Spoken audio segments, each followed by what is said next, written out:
just taking a meeting for now, but I think we need to start the session so that we can wrap up on time.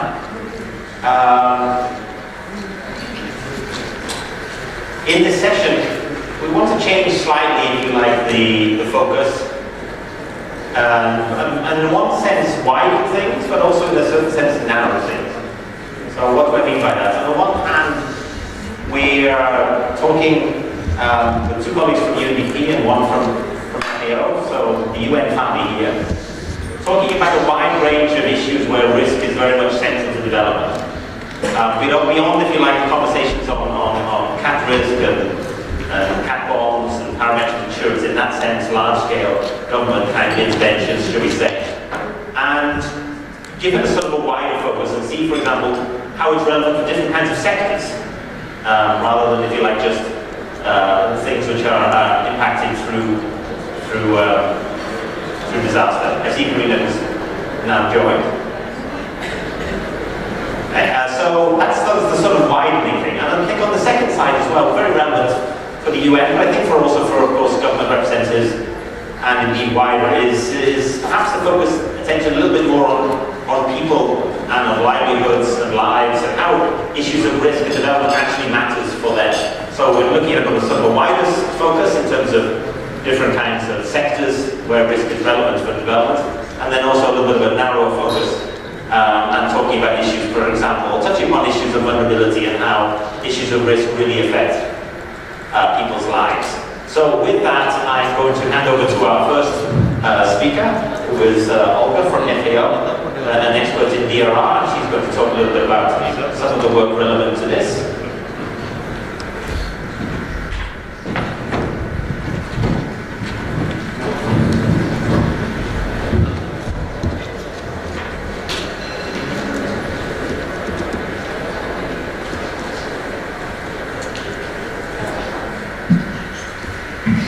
Good evening, добрый вечер, дамы и господа. Good evening, my name is Olga Buto. I work in FAO headquarters in Climate and Environment Division in the team focused on disaster risk reduction and climate change adaptation in agriculture sector. In this presentation, I wanted to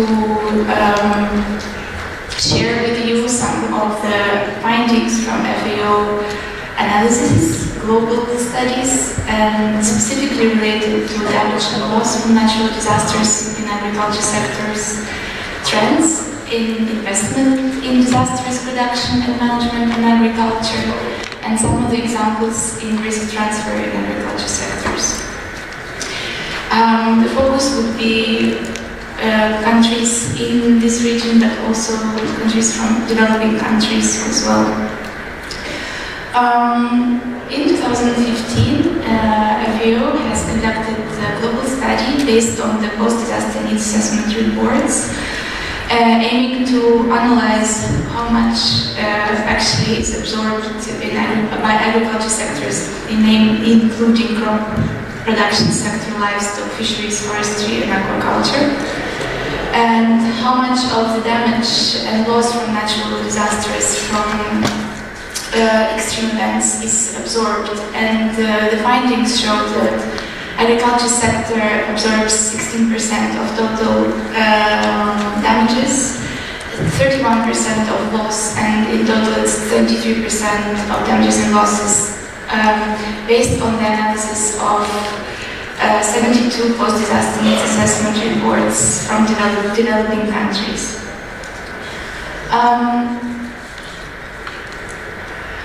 Drought, sorry, how do I go back? No? Okay, so drought, we found that drought disproportionately affects agriculture sector, and in this period of time, from 2006 to 2016, it was found out that drought affected 83% of total damages and losses in agriculture sectors were due to drought.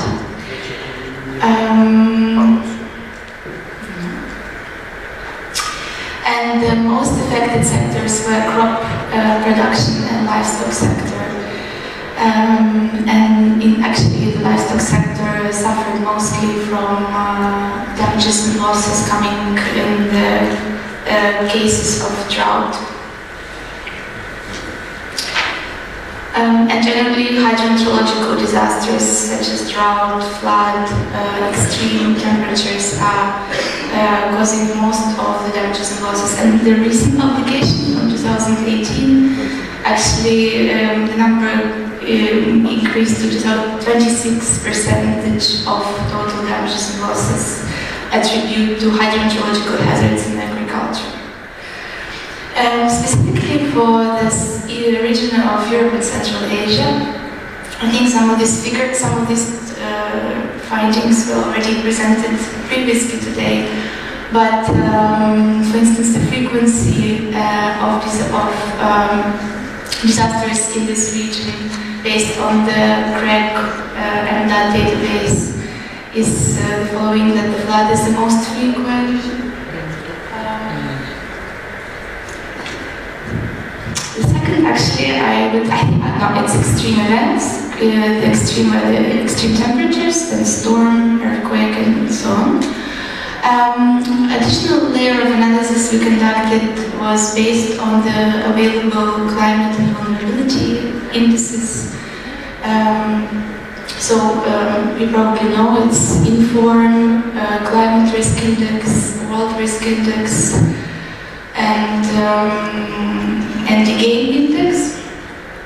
And based on the indices for countries in this region, we identified that the top 5 countries most vulnerable to climate change and climate extremes are Tajikistan, Serbia, Russia, Bosnia, and Romania.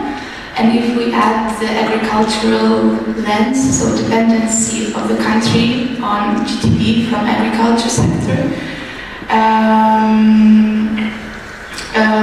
it changes, and the first is Uzbekistan, Armenia, Moldova, Cyprus, and Tajikistan.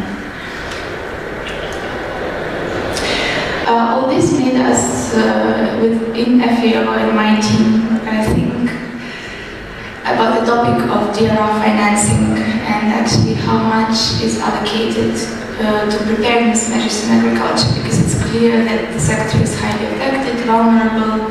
Many people in poor countries depend on agriculture every day for their food, and their lives depend on this sector, on productivity of this sector. So prevention measures are important to sustain their livelihoods.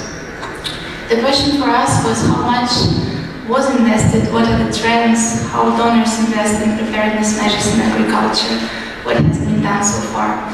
And to answer this question, it wasn't that straightforward, because DRR so far is seen until now as a cross-cutting issue, and the available data is not disaggregated by sectors. So the analytical studies were done by OECD, GFDRR, Overseas Development Institute, and these findings point to the fact that very little was allocated by the development community into prevention and preparedness. A lot more was allocated to emergency response, and it's more reactive allocations rather than proactive, so the preparedness was not funded that much. But we wanted to know more. To do that, we looked into the OECD database, which is, okay, I will do this and then explain. So we looked into the OECD database, which tracks the overseas development assistance to developing and transition economies, and has the most comprehensive overview of overseas development aid to countries developing and transition economies in different sectors. However, also does not disaggregate DRR across sectors. So for us, it was important to know how much is in DRR in agriculture sector, in prevention and preparedness in agriculture sector. So we developed methodology to do this and conducted analysis for the past 12 years, and these are the findings for analysis of this analysis for Europe region. Unfortunately, there is still this differences in addressing the regions between the UN organizations. OECD sees Europe as a region, and Central Asian countries are part of the Asia region. This is findings for Europe region only. And out of the total humanitarian aid, 5%, out of the total development aid in 12 years, in Europe region, 5% was allocated to humanitarian aid, and out of the total humanitarian aid, 15% was allocated to agriculture sector. And out of this amount, 84% was allocated to emergency response, and 14% to reconstruction, relief and rehabilitation, and only 2% to prevention and preparedness measures in agriculture. So you can see that in the past 12 years, in countries in this region, official development aid reported to OECD was 2% of this was prevention and preparedness in agriculture sector, which is very little. To go a little bit deeper into that, this you can see the blue line peaking in 2015 is the emergency response in agriculture, and perhaps due to the floods in the Balkans, the peak was at the end, at the 2015-16. The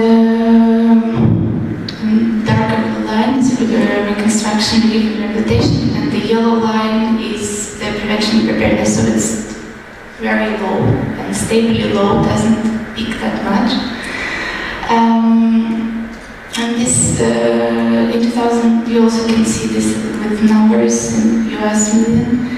In 2010, the highest number was $10 billion allocated to prevention, preparedness, and agriculture. Mainly, when we look more in details, it was for hydrogeological hazards, for early warning measures in agriculture sector in Central European countries.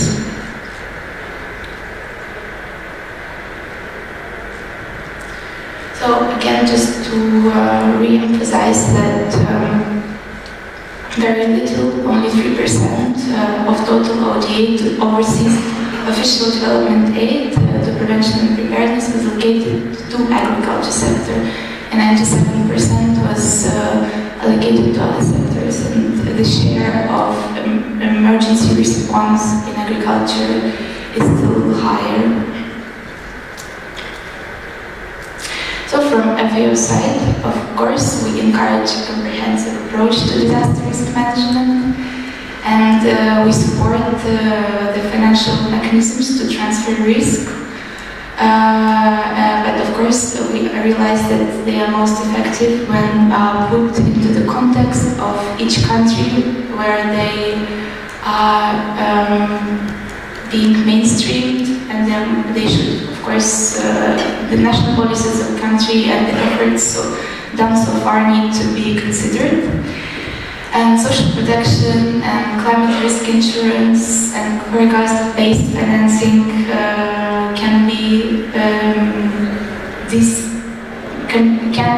helpful to make countries more resilient to natural disasters. From FAO side, I'm not an insurance expert, but I'd like to say that from FAO side, we piloted and attempted to introduce, to test and to understand how feasible is introduction of insurance schemes in developing countries. So we tried to do it in Ethiopia, in Vietnam, in Malawi.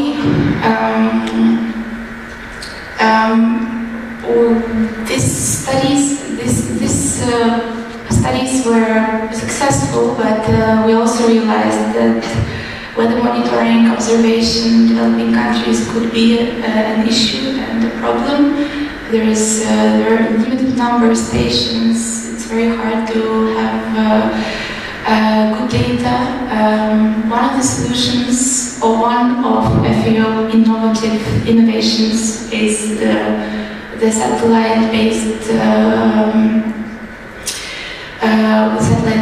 monitoring and agriculture stress index system is based on the vegetation index observations, on remote observations, and so far this approach has not been tested for insurance purposes, but has been tested for early warning purposes, and there are examples of using agricultural stress index for issuing early warnings in some of the Central Asian countries, for example in Kyrgyzstan in 2014, due to the high possibility of drought.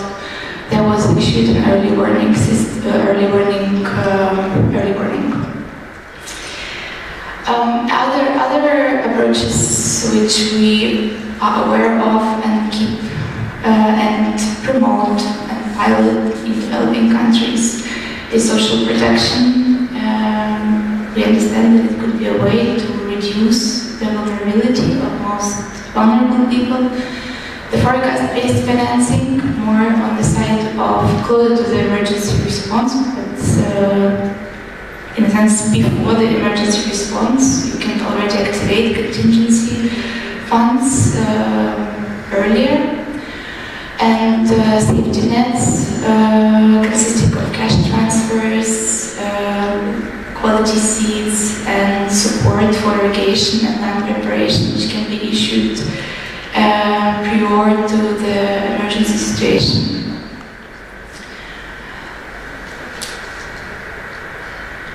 So, 3 messages which I would like to finish and ask you to keep in mind after this is that agriculture sector is highly affected by frequency and intensity of natural hazards and natural disasters and absorbs a large share of economic damages and losses.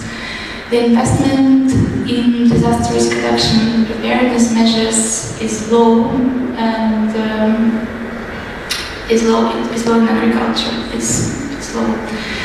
And then risk transfer mechanisms are needed and can be part of the solution, and particularly can be part of the solution in countries which are directly dependent on agriculture for their livelihoods, and for whom it's a matter of having a better future in the future, and for whom it's highly important. So, thank you.